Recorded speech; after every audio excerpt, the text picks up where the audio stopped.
Hey guys, তো তোমাদের সাথে আবার একটা মিনি ব্লগ নিয়ে চলে এলাম। আজকে হচ্ছে 22শে জানুয়ারি।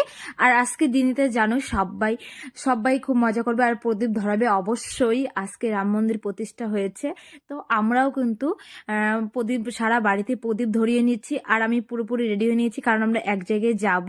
তো এবার আমাদের মন্দিরে প্রদীপ ধরানো হয়ে গেছে। আর এখানে হনুমান ঠাকুর আমাদের এবার প্রদীপ ধরানো কমপ্লিট। আর এবার আমরা চলে যাচ্ছি একটু ঘুরতে ঘুরতে বলতে দিদির বাড়িতে যাচ্ছি, ওইখান থেকে যাব মন্দিরে পুজো দিতে। আর এখানে কি সুন্দর দেখতে পাচ্ছ, আবির দিয়ে ফুল আঁকিয়েছে, মানে এটার উপরে প্রদীপ দেওয়া হবে। আর এই যে প্রদীপ দিয়েও দিচ্ছে, আর দারুণ লাগছে কিন্তু দেখতে। আর সারা বাড়ি পুরো আবির দিয়ে ফুল এঁকেছে। আর এখানে হচ্ছে উঠানে।